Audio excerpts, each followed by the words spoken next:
เป็นรถประเทศไทยนะพี่น้องเนาะเกิดอุบัติเหตุ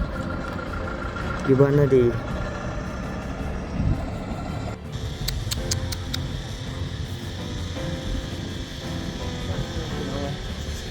ถือว่าย่อเข้าจนจำเลยเนาะบนถนนหนทางก็ค่อยไปค่อยมาเนาะท่านใดที่ไปมารู้สึกตัวเองอิดเมื่อยล้าก็พักผ่อนก่อนจะงีบจักใดแล้วจังเดินทางสบายดีพี่น้องพบกับประเทศคำนากายเนาะพอดีมื้อนี้มีน้องจ้อยโทรมาบอกว่ามีอุบัติเหตุใหญ่เกิดขึ้นอยู่บ้านนาดีเนาะพี่น้องแต่บ่ฮู้ว่ารายละเอียดเป็นจังไดเนาะบ่เตียงค่ำก็ตกใจแล้วก็เดี๋ยวสิไปเบิ่งก่อนว่ามันเหตุอีหยังแท้นะมันมีคนเฮาเป็นหยังบ่เนาะเดี๋ยวมาเบิ่งนำกันพี่น้องตกใจด้วนเลยก็เลยเตรียมที่จะออกไปหาเขาเจ้าก่อนนิดนึงเพราะว่า คือบ้านนาดีนี่เป็นบ้านหนึ่งที่บ่ได้คำคิดว่าเป็นบ้านมิตรภาพแล้วก็เป็นบ้านบ้านน้องของบ่เตียงคำอีกหมู่บ้านหนึ่งเนาะที่บ่เตียงคำหักแพงแล้วก็เป็นห่วงเป็นใยหลายเนาะพี่น้องเนาะได้ยินข่าวว่าน้องจ้อยว่ามีอุบัติเหตุเกิดขึ้นอยู่หั่นบ่ฮู้ว่ามีไผเป็นหยังบ่นะเดี๋ยวบ่เตียงคำสิฟ้าวลงไปเบิ่งเนาะแต่นี่ไปหาบ้านนาดีก็50กิโลพี่น้องเอ้ยแล่นรถก็แล่นไวบ่ได้เนาะน่าจะประมาณชั่วโมงกว่าๆเดี๋ยวคัดเข็มขัดนิรภัยก่อนตอนนี้ยังอยู่บ้านอุดมสุขเมืองนาไกแขวงม่วนอยู่พี่น้องเอ้ยเดี๋ยวฟ้าวไปเบิ่งเพิ่นบ่ฮู้ว่าไผมีไผเป็นหยังบ่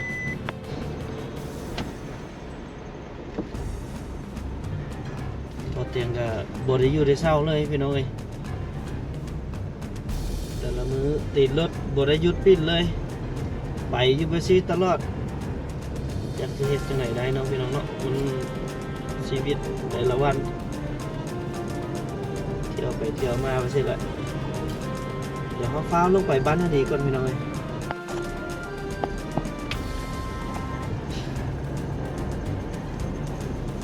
ภูนี่ก็ระยะทาง5 กิโลเมตรจะใช้เวลาลงไปก็ประมาณ5-6 นาทีบ่เกิน10 นาทีพี่น้องช้าสุดเกิน10 นาทีนี่เรียกว่าผู้อาจหรือผู้เพียงร่างกาย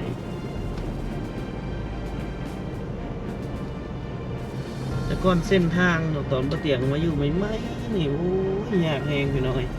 เส้นทางกันน้อยๆคันสีลงโดยเฉพาะคอยตัวนี้นี่จนได้เอาไม้หรือเอาหินมาแจ้นติดรถลงไปนำพวกเรายามขึ้นเนาะก็จนได้แจ้นขึ้นแต่ว่ายามลงนี่จนได้ดึงเลขเนาะตอนนั้นก็มันสลายอยู่ลาว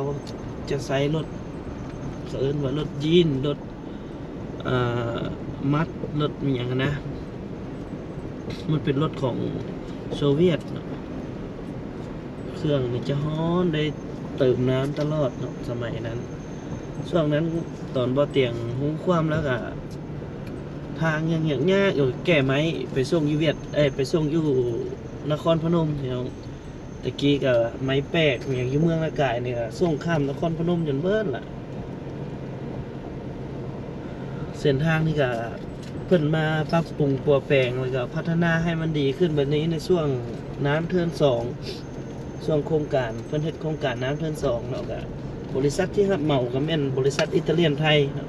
เป็นบริษัทของคนไทยที่มาสัมปทานเฮ็ดทางน้ำเทินได้แต่ก่อนอิตาเลียนไทยก็เป็นผู้ดูแลควบคุมจนหมดเนาะกิจกรรมการก่อสร้างเขื่อนไฟฟ้าน้ำเทิน2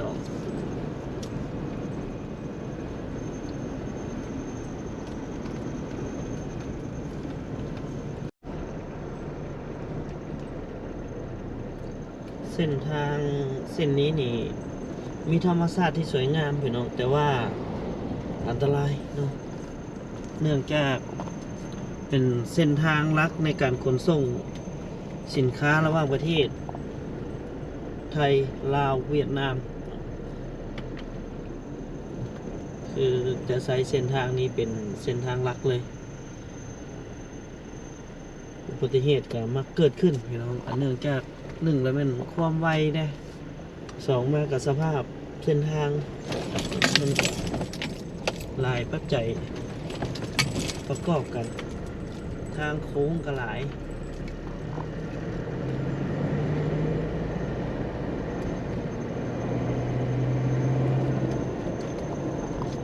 โค้งต่อหน้านี่แห้งอันตรายนี่พี่น้องโค้งต่อหน้านี่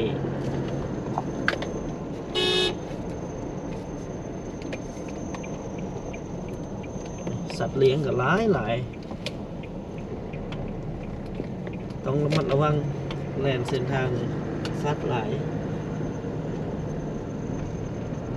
จากมาซิโพมาตอนไหนแล้วก็โค้งต่อหน้านี่แหละพี่น้องอันตรายแฮงเกิดอุบัติเหตุดุเนาะอยู่โค้งเนี่ย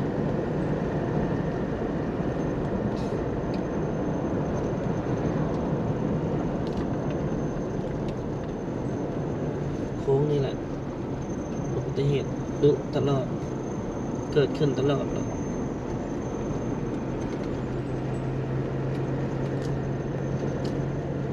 แต่ธรรมชาตินี่งามแฮงเนาะไกลสิฮอดแล้วแหละพี่น้องบ้านนาดีก็ได้เดี๋ยวเฮาก็สิฟ้าวไปเบิ่งว่ามันเกิดหยังขึ้นแท้เนาะ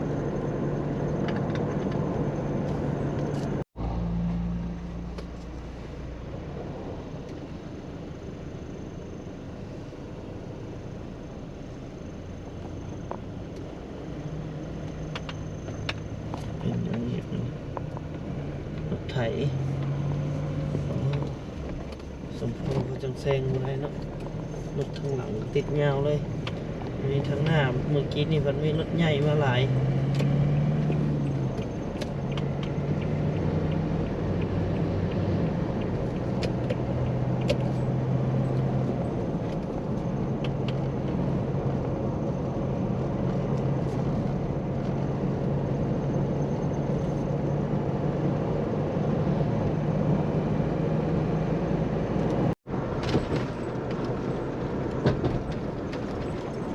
ฮอดแล้วพี่น้อง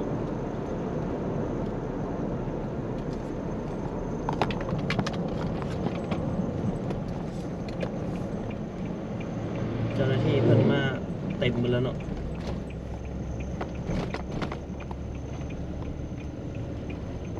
ก็น่าจะเป็นเจ้าหน้าที่เมืองมหาไซ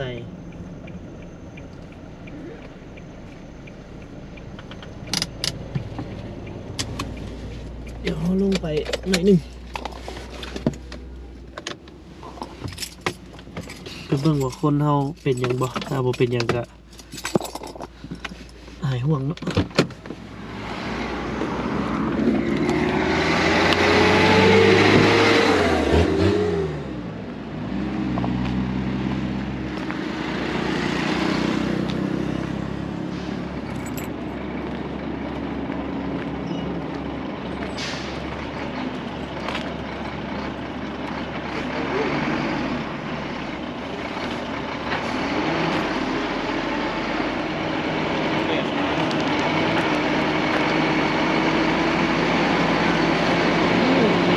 ตามกันไว้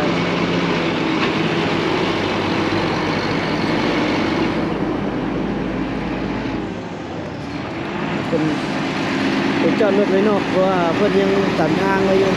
เจ้าหน้าที่เพิ่นยังเคลียร์อุบัติเหตุเนาะแต่ผมว่ามีคนเจ็บคนตายบ่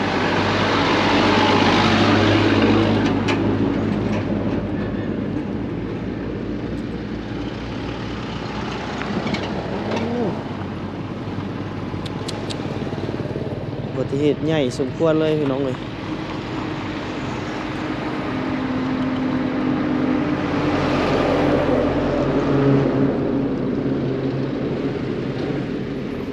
เป็นรถรถรถไทยบ่คือ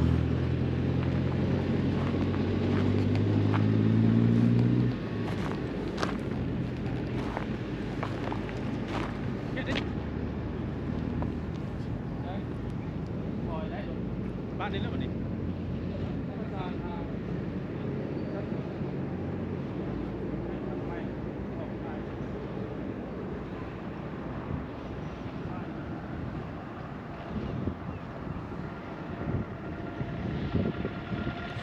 เป็นรถประเทศไทยเนาะพี่น้องเนาะที่เกิดอุบัติเหตุอยู่บ้านนาดี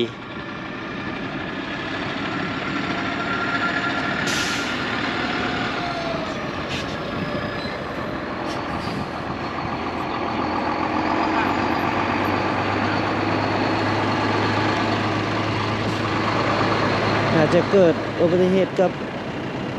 ตัวนี้ เดี๋ยวพอเปลี่ยนคำเบิ่งเลขปลายทะเบียนก่อนเนาะ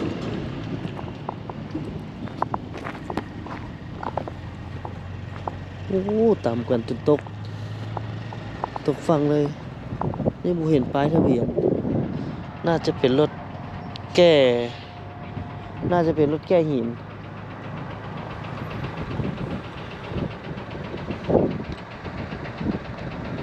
น่าจะยังเคลียร์กันอีกยาวเลยพี่น้อง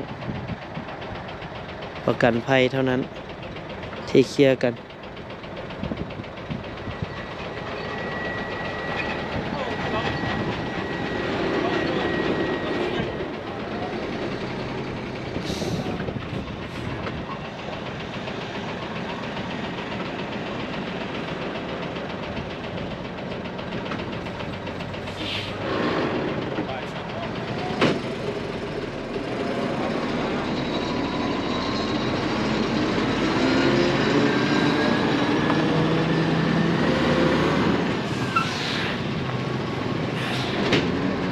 เหนื่อยหลายเนาะพี่น้องเนาะเดี๋ยวเขาสิไปฟังเบิ่งเหตุการณ์จากชาวบ้านใกล้เคียงเนาะก็สิเป็นรถพี่น้องคนไทย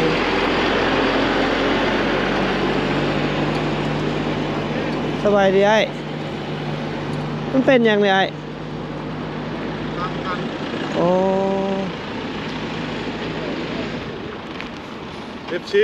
โอ้สบายดีโดยป้าตัวเมียคือต่ำนักแท้รถไอ้ละคันนั้นบ่รถไทยครับมันบ่ฮัลโหลบ่มีไผเป็นหยังเนาะโอ้ขาหัก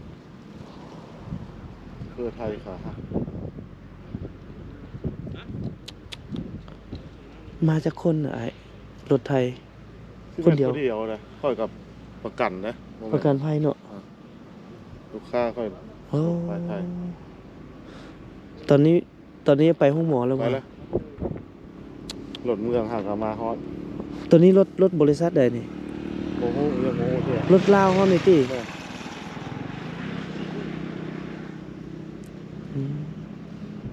มาตลอดนี่เนาะมาตลอดไอ้ก็เลยได้เข้าอันเบิ่ง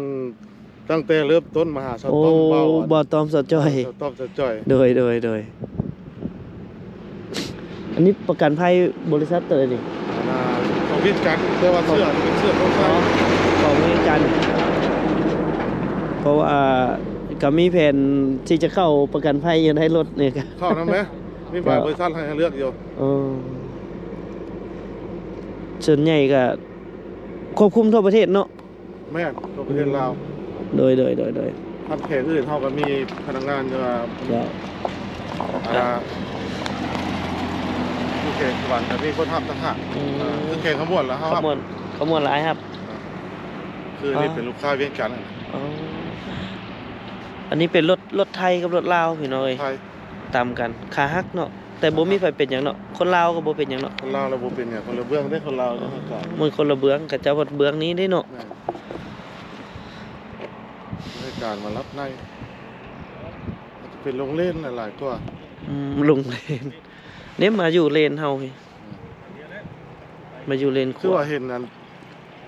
ขึ้นไปกินดอกนางลีอยู่ลงมาเมื่อใดลงมามือ2 มื้อ 3 มื้อก่อน2-3 มื้อก่อนรถ700 กิโลพุ่นน่ะ ว่า ขึ้นไปน่ะไสหยะ เออ ไสหยะ น้ำมันก็เป็น FC เพิ่นโอ้ย โอ้โห เบิ่งตั้งแต่ อันนี้อ เริ่ ยู่ มต้น อันนี้อยู่ท่าแข้งนี่เนาะ แค่นี้นะอยู่อัน อยู่แถวใดฮะ บ้านตาลเลย เออ ตาลละครมันดง เลยโอ้จุดนี้ก็เอาตลอดอยู่เลยตามที่น้องเที่ยวไปเที่ยวมานี่ บ่ขึ้นบ่สิ มาเจอ โอ้เบิ่ง ยามสินอนแล้วเบิ่งทุกอัน เล นั้น ยเลยเลย เตียงข้ามเตียงท้องนั้นแม่นเบิดเหรอทีมงานน่ะ พอดีมีเวียกอยู่ ต นี่ อนอันเตียงท้องไปหาเจ้าอันขึ้นไปเทียบเครื่องอยู่อัน อยู่หมักเฟือง เบิด อยู่หมักเฟือง เออ นี่นแหละ โคตรเลยทางขึ้นไปเนาะ มันขี่เหือดิไอ้ คือเอารถ ขี่เหือ4 ชั่วโมงหมดแล้ว เงี้ยนกับกระดานอะไรเนาะ แม่นเพิ่นเฮ็ดไม่เลยเด้อันทึนตอนพวกน้องเอาขึ้นไปงวดหลังเด้เฮ็ดหม้อให้เลย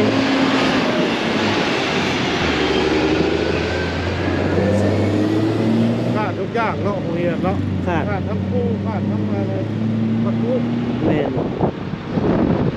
เด้ตอนนี้เตรียมระดมซีเมนต์อีกไปโรงเรียนบางกระจาม อันนั้นก็โรงเรียนเก่ามันเพละก็เลยระดมซีเมนต์ไปให้เพิ่นเทพื้นโบกให้มันแล้วซะว่าให้เด็กน้อยได้เรียนซะปีนี้วะ กลัวทั้งนี้คนใส่อ่ะนะ คนอยู่ปากลายไอ้ บ้านใกล้เคียงกับเจ้าเขาบอก แม่น คือว่าวิลูกบุบบับมาเอา เขาเจ้าเบิ่งในคลิปนั่นแหละ มาซุกกับคอนเทนต์หรือว่านั้นเอาพ่อไปฮะ โอเค เออ แบบว่าเอาไปลิ้นไปเที่ยวซื่อนะ เดี๋ยวพาพ่อไปเที่ยว แม่นไปเที่ยวซื่อแล้วอันนี้น้องขออนุญาตถามขั้นก่อนหน้านี้มาสินี่มันเป็นประกันภัยเขาครับมาเลยเหรอส่วนหนึ่งรู้สึกดี มัน น้องบ่ได้ เบิ้งเขาจะเล่นรถตู้เลยนะ เราคิดtừเมื่อใดเนาะ คนละทางเลยนะ รับนั่งถือหลุมเลยเด็ด แต่ตำรวจให้จากเรานั่งเข้าไปเดี๋ยวว่าทำไม น้องอ่านรับใน กระทั่งรับนี่เนาะอาจจะข้ามมา ตอนเช้าๆไปสิ เขามันยังเลย ยันจากลงเล่นนี่นะหลายกว่า เล่นเล่นจะเล่นน้ำจริง แต่เฮาไปไทยเนี่ยเฮาก็ยังหลงบางเทื่อเอ้าบ่แม่นได้นี่เนาะบ่แม่นบ้านเฮาเด้อ เขาเล่นเพื่อนเขาจะลงได้เลยนะ ยังโดนอยู่เนี่ยจังสิได้เอาออก ยังเบิ่งทดความรถละรถอันนี้แหละมาดึงออกแล้วเอาทรายมาทำไม น้ำมันเนี่ยเนาะน้ำมันเครื่องเนี่ย แม่ อูย่างกับพระราชก่อนน้ำมัน มัน เครื่อง เป็นทางน้ำตาล รถจักรเล่นกันพระราชขึ้นตอนนั้นนี่ผู้ดีอายเพิ่นเป็น FC ไปน้องเดี๋ยวขออนุญาตถามชื่อก่อน ซื้ออ่อน ฮะ ซื้ออ่อน อ่อนเนาะโอ้อยู่ตะแคงเขานี่ แค่ แถวบ้านยังก็ ตาล บ้านบ้านตาดบ้านดิงบ้านดงบ้านตาดบ้านดงน้องก็เข้าดูอยู่เลยแต่บ้านขับบ้านเนี่ย เห็นกายไปกายมาอยู่กัน เออ ตั้งแต่เริ่มแรกกันมาท็อป มา มาเที่ยวกันจะเพี้ยนเลย อันนี้จะคือรถแก่หินอันนี้คืออะไรคือว่ารถรถแก่หินแก่ชายนั่นหมดเป็นเล่นเป็นแก่ชายรถโรงงานซีเมนต์ไอ้นี่เป็นเนี่ยเอาไปแยกให้รถก่อน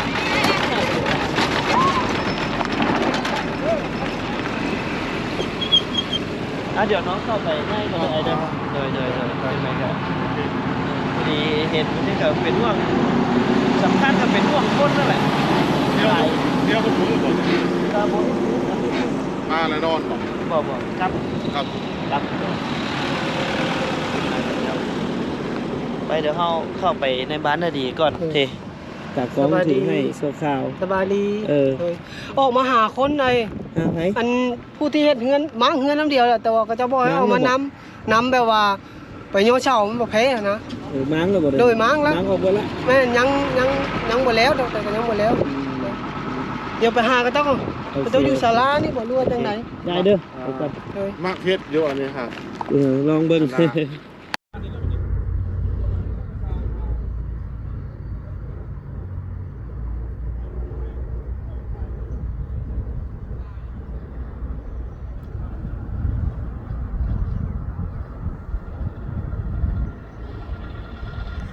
เป็นรถประเทศไทยนะพี่น้องเนาะ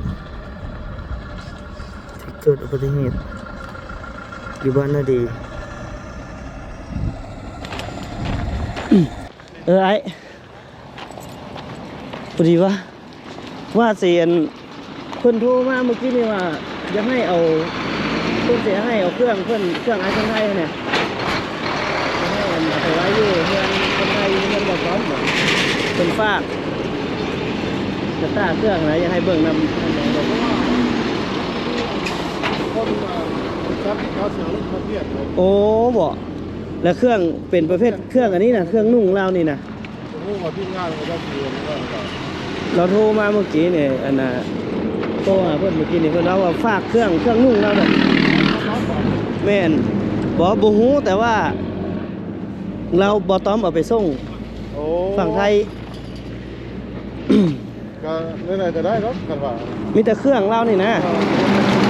เครื่องนุ่งนี่ดอกเครื่องนุ่งเรานี่โอ้น้ำมันรีดเนาะ ทางบริษัทขนส่งกับเจ้าครับโทรมาให้มอบให้ค่อยเลยเป็นผู้เบิ่งให้เพราะว่าคนจะเดาจะผมว่า บอกเครื่องตัวนั้นน่ะบอกอันนั้นดอกมีแต่อันตัวอันนี้นี่นะคนเราเอาปะนี่ก็ได้คนน่ะ แต่ว่าเขาว่าเสียรถผ่านได้เลยครับพัก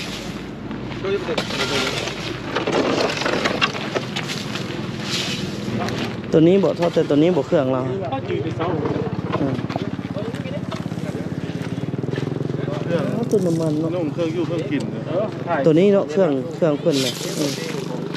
เครื่องของเพิ่นเนาะอันนี้ นี่ เพิ่น เราโทรมาแล้วเพื่อนว่า เพิ่นว่าฝากไว้อยู่ เพื่อนผู้พาไปส่งอยู่นี่ คือพาไปเห็นคนไทยเขาเจ้านี่นะ ข้าก็ต้องไปถ่าย นั่นแหละเอง ไหน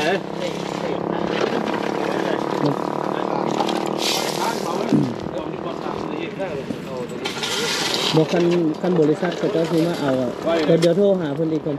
แล้วเครื่องนี้มึงบอก โดยมีแต่เครื่องตัวนี้เนาะ จะตอนใดเอาเครื่องจะไว้เดี๋ยวก็เห็นว่าใหม่ เพิ่นว่าจังซี่อันน่ะโทรร่วมกับเพิ่นเมื่อกี้นี่เนาะเพิ่นว่าฝากเอาเครื่องนุ่งของเพิ่นนี่นะไปไว้อยู่เฮือนบ่อต้อมนี้ คนที่ว่าพา แม่นล่ะ คนที่ว่าพาแล้วก็งง แม่นล่ะ เดี๋ยวว่าจะลุงกับไผลุงกับไผ รวมเจ้าของเพิ่นเลย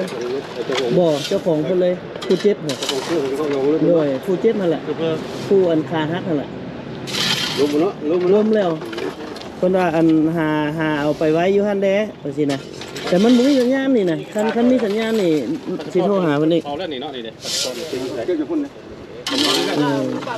ในคันว่าเขาเจ้าสิเอาเฮาก็สิเอาไปให้ถ้าแขกเลยก็ได้ เดี๋ยวจะได้ถ่ายรูป ถ่ายรูปไว้เลย โดยเฮ็ดบนบันทึกไว้แล้วเฮาเอาไปให้เขาเจ้าเมื่อเขาเจ้าจำเป็นนะ เพราะว่ายันมือเขาท่วงท่ามาว่านั่นเนี่ยหรืออันนั้นบุก เอาอันนี้ถ่ายเป็นหลักฐานให้เจ้าหน้าที่ไว้เลยเด้อนี่เด้อ ผมเมียเขาซื้อแล้วรับเมียมันจะมาสปอร์ตอย่างเดียวครับ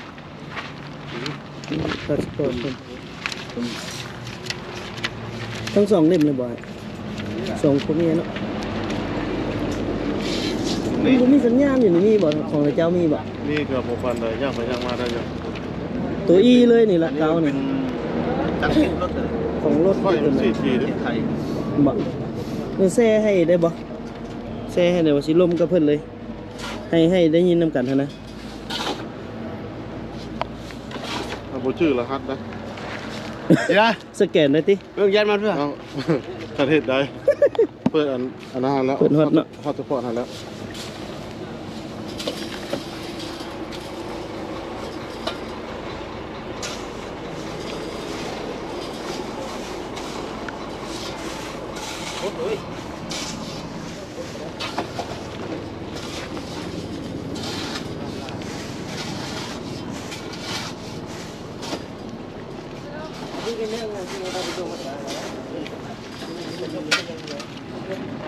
เดี๋ยวถือให้น้องกัน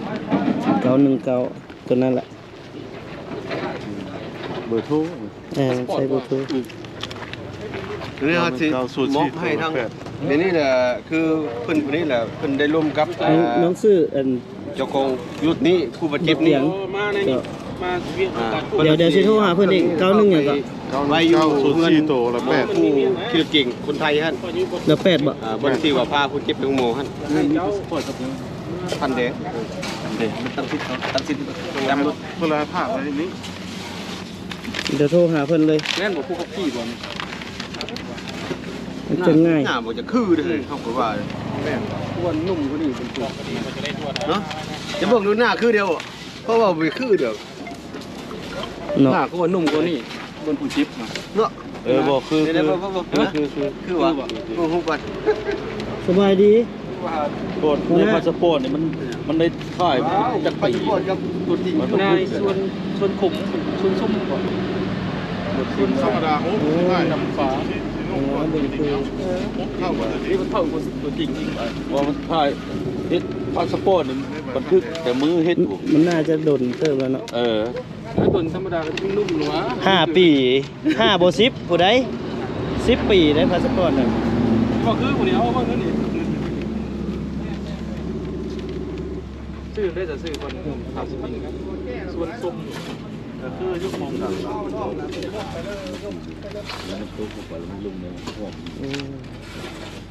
ฮัลโหล เสื่อมได้ปะ แต่สัญญาณอ่อน ชื่อเรื่องไหนก็พระเจ้าโอ้โหครับ ๆเดี๋ยวกำลังโทรหาเพิ่น โทษถามเพิ่นว่าท่านว่าชื่อครับผมครับแม่ โทรหาเพิ่นอยู่ตอนนี้เครื่องเพิ่นสิมีตัวนี้เดี๋ยวฮัลโหล ตอนนี้ถึงแล้วถึง เออนี่น่ะสิให้เอาไปส่งบ่มีพาสปอร์ตเพิ่นอีหยังนี่นะให้เพิ่นเฮ็ดบทบันทึกกับค่อยแล้วก็เอาไปส่งให้ก็จะเอา ชาชนมันอยู่ในรถนะ เห็นแล้วเห็นเดี๋ยวของอันน่ะโซเฟอร์รถนี่น่ะ ยังมียังละ เขาจะเปิดรถก็เป็นอย่างกรณีหลีกด่วน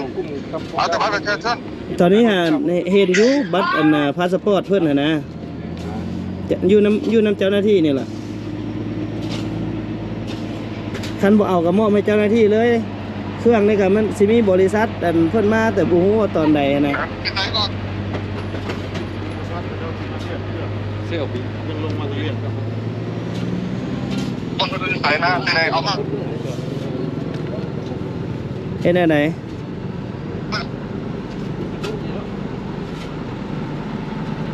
สัญญาณเฮาบ่ดีนะ เวลานั่งให้เจ้าของพันเอา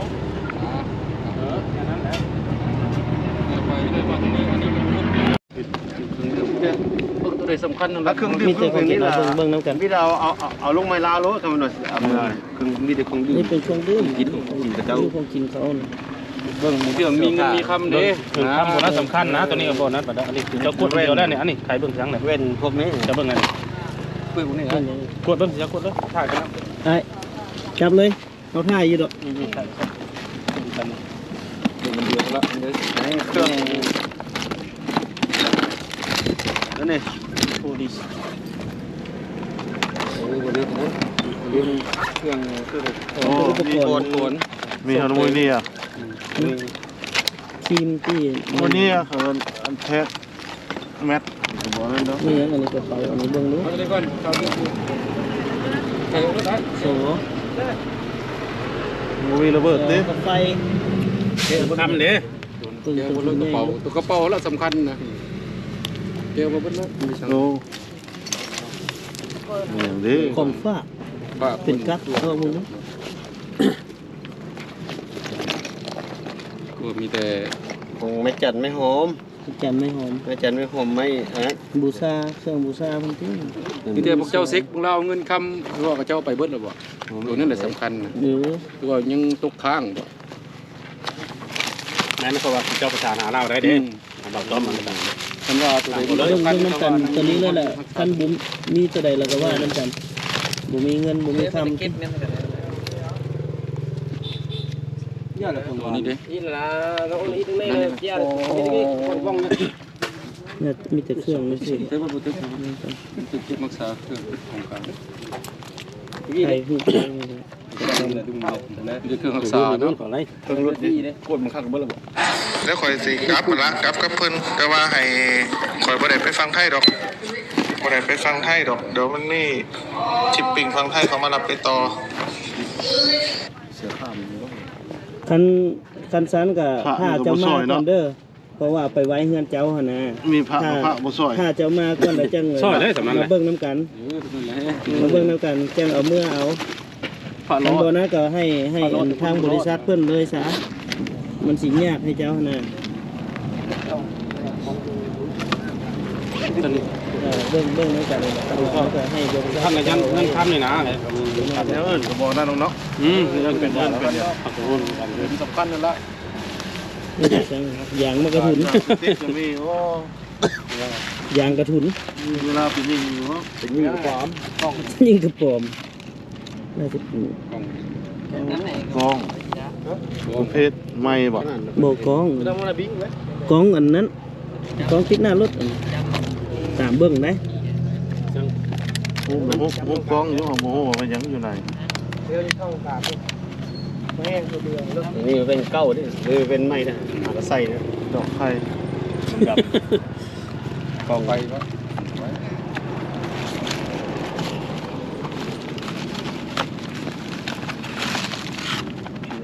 นี่แหละว่ายี่ตัวตัวเลยยาวมาสวัสดิ์มาสวัสดิ์ โอ้เฮาเบิ่งขา ไป เฮาจิกแล้วที่ว่า มักเลยเจ้าที่บ่ รับในบ่เพิ่นว่า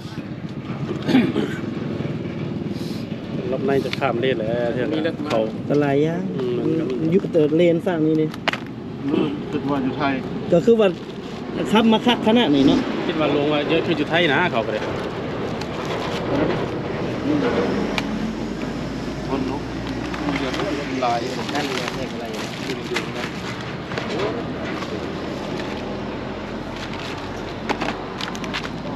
มีครบเบิดจบอันเชือกครบเบิด มีเขามีอะไรน้ำเที่ยง โอ้อันตรายได้แบบนี้ เครื่องนึ่งต่อสายก็จังหน่อยเจออัน เจออุปกรณ์ภายในเจ้า ลึกดิขึ้นมาไหมดิ ถึงรางได้มันจะเอาลงมาบึ้ดนะเครื่องโครงกันเจ้า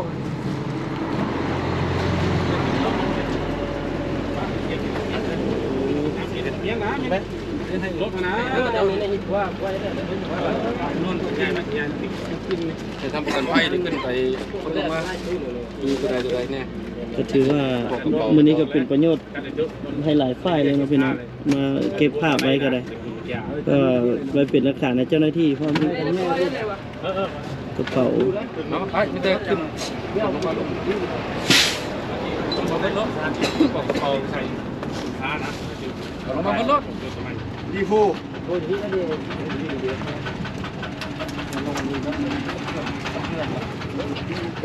ดูได้กันนะตาว่ะ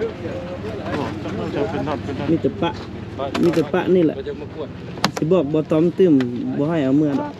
จังน้อยมันสิแยกกำลังให้บริษัทเขาเจ้ามาเอามันยาก เจ้าหน้าที่เนี่ย มันยากไหมเวลานะมีแต่แม่นอันนี้เรามอบให้อันนั้นไว้ มี เล ก็ ย สำคัญแล้วค่อยจะเป็นเซลล์นี่ไว้เครื่อง ได้เครื่องใช้ซอยธรรมดา พาส น้ำหอมบ่ ทุกรุ่นเลยเนาะ รุ่นป่องบ่ ผมเล่น ตรงนี้ก็ กันเลย อีก ใส่เงี้ย อัน เล นั้ ย นเนาะ ผมหัวต้น โอ้บ่ดังเฮ็ดแล้วบ่รู้แล้วนี่กว่า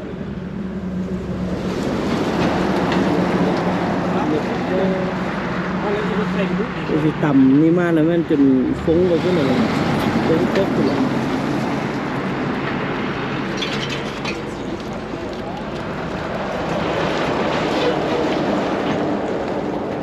ทางประกันภัยเพิ่นขึ้นไปพวดเช็คเบิ่งทรัพย์สินของผู้เสียหายเนี่ย มาได้ป่ะ มันย่อเขาเลยเนาะทางนั้นเนาะ รายการ ไอ้เนี่ย คนไม่เล่า เครื่องนุ่งบ่อันนั้นก็ได้เครื่องนุ่ง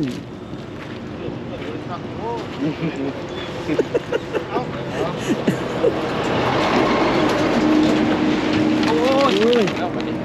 รอลงก็ได้นะก่อน ป้าในรถเลย ยังได้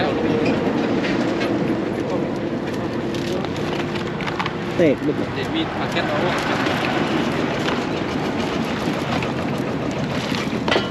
ตัวกลัวเงินเนาะพวกเงินเลยจบ กระเจ้าไปกระเจ้าเตรียมไปเพื่อ เลยคนนอก พี่เราจะกันงานนี่เอาวะนอไม่เลย ดีจะมีเพิ่นพุทธน้องเพิ่นพุทธแล้วผู้ยิงเลยมีนะสองปีบ่เพิ่นพุทธผมมีลูกน้อยเขาบ่ถือดอก คือบ้านยังประเด็น มานาดี นาดีบ้านนาดี บรรณาดี กระโหลกนะบ่ลงมาก็ได้เลยนะบ่เนาะบ่ตอนนี้มันเรื่องข้ามเกี่ยวนะบอก รู้ว่าขึ้นมาปีได้ส่งเสื้ออะไรอย่าง มัน เงี้ อย ยากกันนั่นแหละเนี่ย โลกเนี่ยหมดมันยังเป็นเงินเป็นข้ามโลกของเพิ่นเลย ลงมา ใครได้กับใคร เก่า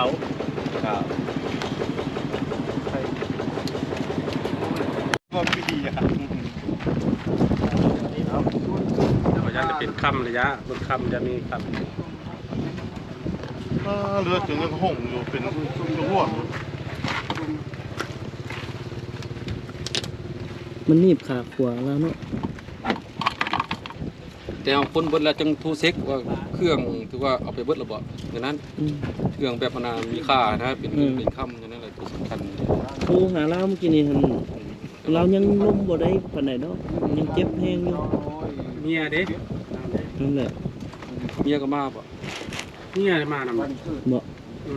แต่ว่าเมียขึ้นรถไม่ไปน้ำมูกไปใส่น้ำเมียเนาะเมียอยู่พักนี่เด้ แคทนี่ก็ดึงขึ้นมาแล้ว คันอยู่กับเมียก็อยู่ฝั่งนี้ แล้วจะให้ประสานกับเมียแล้วนะละเอียดนะ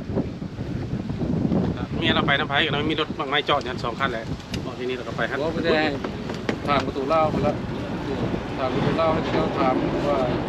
ไม่มีกระจังแจ้งเดียว ให้ได้ยินเนาะบ่มีหยัง ให้เกี่ยวยังยืน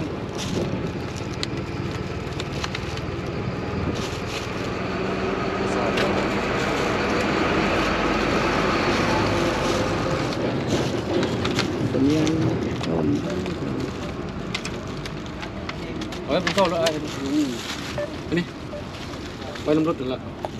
ตัวเอกสารตัวนี้ พวกสันอยู่นี่เนี่ย กันไฟวะนี่จะเป็น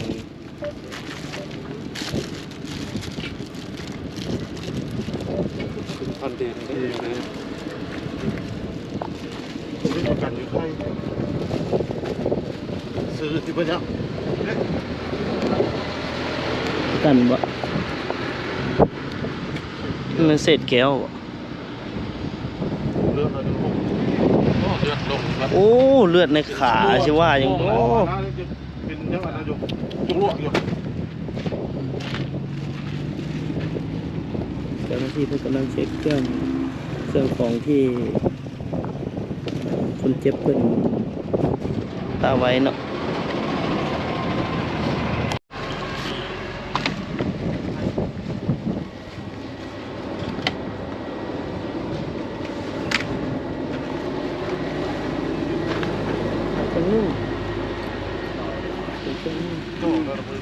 เดี๋ยวนี้เหมียเงินเหรียญหอมขนาดเนาะหอมจนเต็มกระป๋อง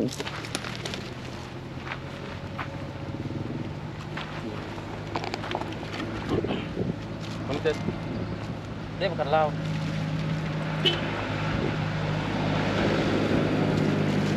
ไปละมันซักมีภาษา มีงานตัวเก่าปัจจุบันนี้เราประกันเรียนจัดดูหน่อยแล้ว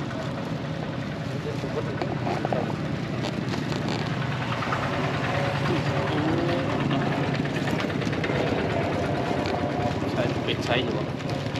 นี่ เฮ้ย มันพันหู โอ้ โอ้อันมัดอันนั้นมัดข้อ เข้ามาไง ดึงแล้วเลยพี่นี่ ไม่แต่ว่า เด้มันดึงเข้าอันนี้แล้วเลยนะ ดูเลยว่าเจ้าไอ้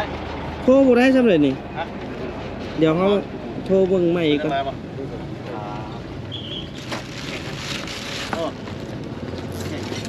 โอ้นี่ กูก็เล่นกูยังไงสิบอก เงินอยู่มาลัดกูได้นี่เงินมาใส่หัวกัน ครับแจ้ง คิดออกมาเองแล้ว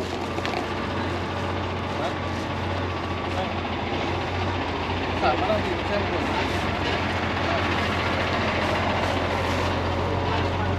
ต้องแล้วบัดนี้ โทรบ่ได้ ที่เรื่องมันก็เบื่อเลยเพราะว่าช่วงมันแน่นไก่เลยเลยนอนเลยช่วงมันแน่นไก่เลยมันจะทิ้งไว้นี่มาเอาผีมันก็สิเบื่อแล้วนะนี่ก็มา แบบมันข้ามคืนเลยเนาะ เมนเพิ่นบอกเอาตลาดเวลาบัวไว้ท่านก็รู้อยู่ขึ้นลอยขึ้นมานี่ กระเจ้าแล่นไก่ ชั่วโมงนี่ก็ด้วย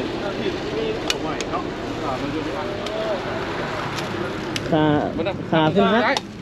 มันนับคนหนึ่งจังหวะต่าง เอามา โอ้ยมีบ่มีเนาะ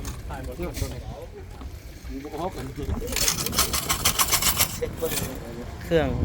เอาเงินเพิ่น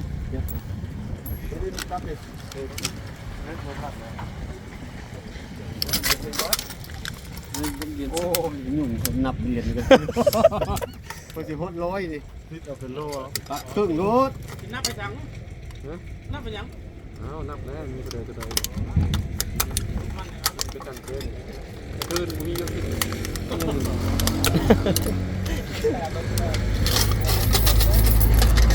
มีเหรียญ10เหรียญหยังนำเลย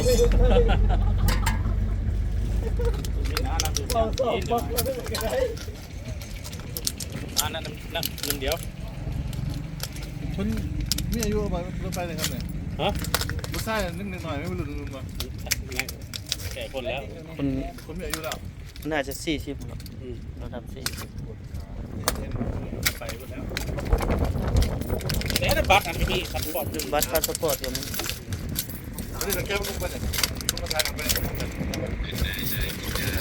กันแล้วไปแล้ว ประกันภัยเพิ่นมา กันไทยในสิบปีก็เอาเที่ยวไป ชิปปิ้งสิเอาข้ามไทยบ่ ทางไทยเลยไปแล้ว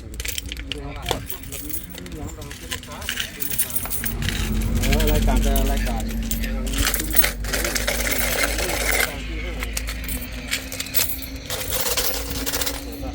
ว่าเครื่องโกงหรือว่ามียังนั้นจะเป็นตัวนี้ว่าเขาเก็บเอกสารนั้นเป็นตัวนี้อยู่ในเอกสารนั่นครับเรื่องนี้เก็บเอกสารครับ แยกแล้วบาทนี่เหรียญ5เหรียญ10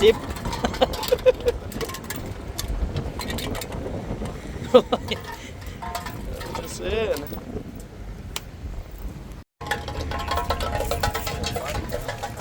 แยกเหรียญออกเหรียญ10 2 บาทหรือว่า1 4 เหลี่ยม สีเหลือง2 บาท ตัวนี้5ตัวนี้ สีขาวเหรียญ5 นี่ซ้ำนี่เหรียญ5ตัวนี้เหรียญ2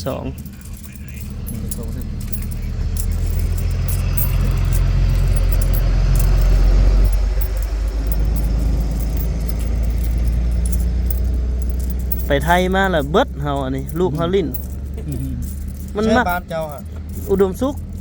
แค่นี้ นากาย เจ้าไหน แม่น บ้างเห็นเจ้าไปท่ากันนางลี่นางล่าแล้วอยู่เฉย อยู่ไสยะบุรี ๆอยู่แขกสัญญาบุรี แม่นเมืองเพียง ไปพูดเจ้าฮะ แม่นไปกลับอัน3 มื้อเอ้ย แต่งงานบ่นั่ง คนป่าแต่งงาน ผ้าตรงเรืองบ่ แม่นต้องเรื่อง ผู้ใด ถ้าเฮาเอาเขาออกมาแต่ป่าได้ซั่นน่ะ ผู้ใดเป็นผู้ชายนะ คน คนน้ำเดียวมันบ่ บ่นะคนพี่ อื่นถ่ายให้อ่ะ คนบ้านนั่นสิได้ตัวนี้เหรียญ10 ส่งวิดีโอมาให้ลง บ่เฮาไปเอง700 กิโลเอ้ยไปฮะ แม่นแต่เวียงจันทน์ไปก็200ปลายแต่นี่ไปเวียงจันทน์ก็3-400 มันกำลังเงียบ กระดองเท่าไหร่กระดอง ค่าดอง999,000 900,000 999มันเที่ยวนี่โอ้ยได้จะเป็นคนเด้ เจ้าสิเอาบ่คือสาวลี่อัน หัวหน้าพ่อบอกเป็นคนตาม ยังไม่เห็นอยู่ยังบ่เห็น เจ้าไปเห็นในคลิปอ่ะ เจ้าว่าเห็น วันอาเฝ้าอะ เจ้าว่าผมเอาแน่นอนยังบ่เห็นเสาลี่ซะละ ก็มีบุญน หัวน้ ำบุญนำน้องชายน้องฮักนะ เราได้บอก เฮาไปสอนเพิ่นเฮ็ด YouTube ลงคอนเทนต์ YouTube เออ เอาคือเปลี่ยนคำเลยครับ ำเดี๋ยวคำเราพวกนี้ เปลี่ยนคำเลยคนนี้เลยครับ อายเฮากับอายสุมีเด้อยู่ใส่เดี๋ยวนี้เราอยู่โพนนาดีเหรอ ซูมี่บ่อาย แม่ เนาะ นี่อ่ะ คนเมือง คนอยู่พนเมืองแต่ว่าประจำอยู่ แต่ก่อนเราก็ประจำอยู่นี่ อายเจ้าแท้นี่ คนอดี ลูกอายลูกน้อง เพิ่นน่ะเป็นลูกเอื้อยแม่ สุมีกูแล้วว่าบ่นี่นะสุมีตัวอะไรแล้ววะ แม่นอายล่ะ มันบ่คือเจ้าเนาะ เอาลูกคนละแม่ แม่เพิ่นล่ะเป็นเอื้อยแม่เฮา ย้ายได้เพิ่นย้ายจากคนนี้ไปอยู่คนเมืองแล้ว คนเมืองเนาะมื้อนี้เนาะคนเมืองแม่นไกลเฮือนล่ะเนาะก็ดีล่ะ ก็ย้ายประมาณทิศ2ทิศนะ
เรียน10 47 อัน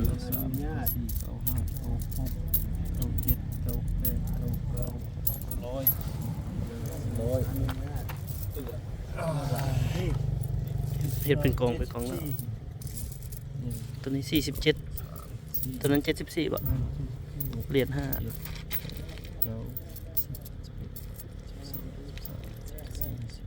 เหรียญ2ตัวนั้น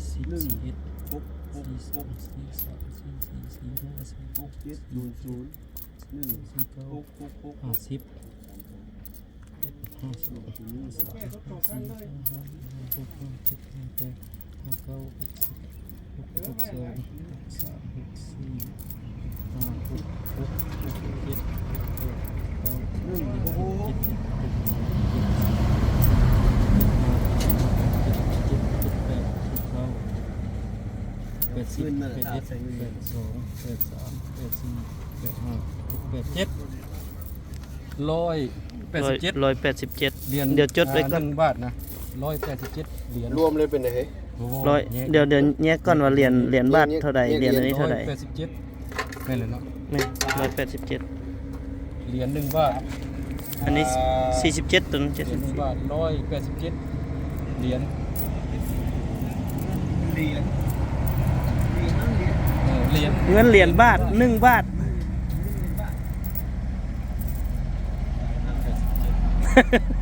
เอาภาษาได้เฮากันแล้วเลย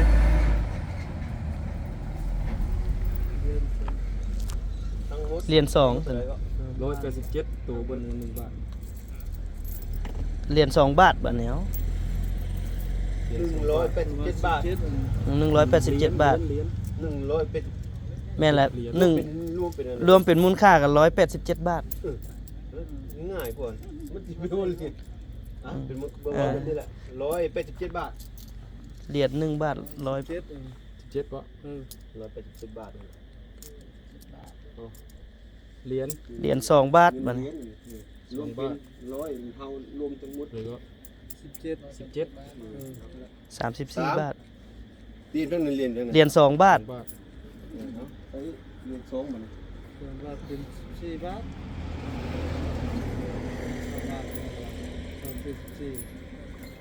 จักอันก็17 34 บาท นี่นะ 34 บาท 17 อันนี่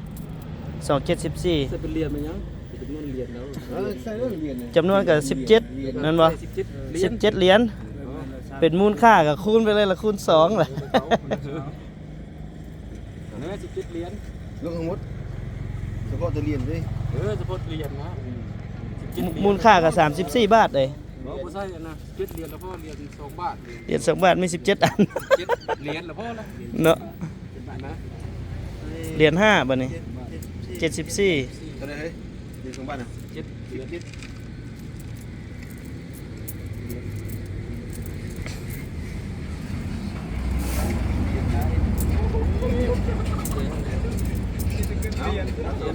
เหรียญ5 บาทบัดนี้จำนวนตัวนี้47ตัวนี้ 5 บาทจำนวนเคยก็74เหรียญ หลายแท้เนาะ 74เหรียญ เมื่อก่อนประมาณตอนนั้นดูแลประมาณนี่ยังบอลนี่นะบอลประเทศอยู่ตรงน้องจะต่อนี่ เหรียญ10ก็ แม่เหรียญ10 บาทน่ะ47 เกิดง่ายเสียค่าเครื่อง บาทจำนวน 47 เหรียญ เข้านั่งเครื่องเขาจะได้นั่ง นับ2เทื่อแล้ว เขา ก็47คือเก่า จะน้อยที่ให้เขาทัดไปเอาให้ เหรียญ10 บาท บาทจำนวนตัวมา17 พี่น้องก็ได้มาเป็นสักขีพยานนํเพิ่นเนาะตัวที่มีมูลค่าก็มีแต่เงินเหรียญเนาะการหั่นก็สิเป็นเครื่องนุ่งของเพิ่นเนาะเป็นเครื่องนุ่งสรุปสาเหตุการเกิดอุบัติเหตุจากคำให้การของผู้ได้รับบาดเจ็บจากโซเฟอร์พี่น้องคนไทยนั่นก็คือเพิ่นว่าเดินทางมาไกลเนาะมาจากภาคเหนือของประเทศไทยซึ่งบ่ได้รับบ่ได้นอนก็เลยเกิดอาการหลับในจึงได้ข้ามเลนไปต่ำไปส้นเอารถอีกอยู่ฝากหนึ่งจึงได้เฮ็ดให้ตัวเองนั้นได้รับบาดเจ็บขาหักเนาะพี่น้องเนาะตอนนี้ก็ทางเบาต้อมนำส่งโรงหมอแขวงขมวนไป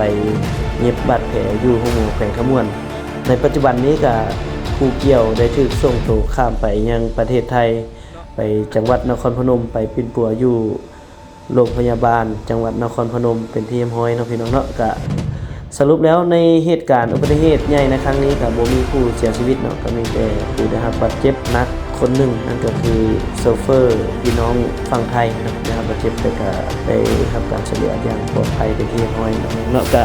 ฝากเตือนนำกันการใช้รถใช้ถนนก็ควรระมัดระวังค่อยไปค่อยมาถ้ามีอาการอยากนอนหรือว่าเดินทางไกลก็ขอให้ทุกท่านเฮ็ดอาชีพนี้จงพักผ่อนให้เพียงพอเนาะแล้วจังค่อยไปก็อย่าสุฟ้าวสุฟังหลายเหตุจังบ่เกิดเนาะพี่น้องเนาะก็ฝากนำกันเพื่อความปลอดภัยเมื่อสุขุสุคนสำหรับ EP นี้มาเท่านี้ก็เดี๋ยวบ่ถึงคำก็สิจบ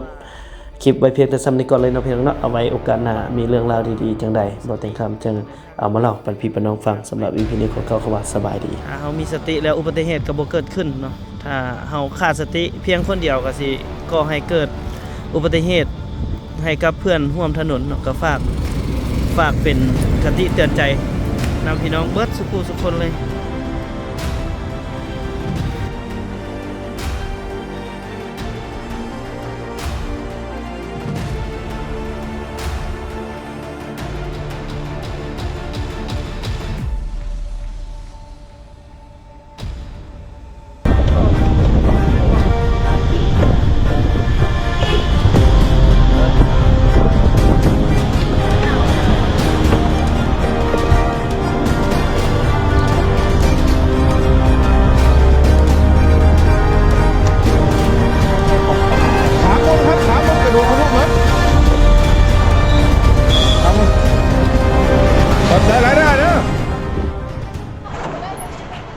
ตัดจอยหูอยู่ดอกในกระเป๋าน่ะเนาะกระเป๋าดำเนาะแล้วก็บัตรประชาชนมันอยู่ในรถนะไอ้เรียนรถไหมอ๋อเขาจะเปิดรถก็เป็นอย่างกรณีหลีกด่วนเอาแต่บัตรประชาชน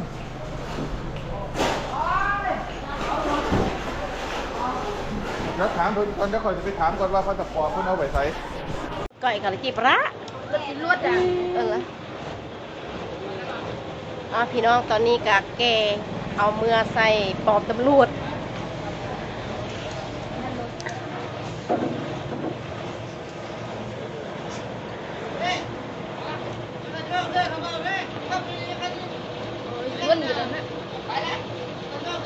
อ๋อคนเล่าฮะ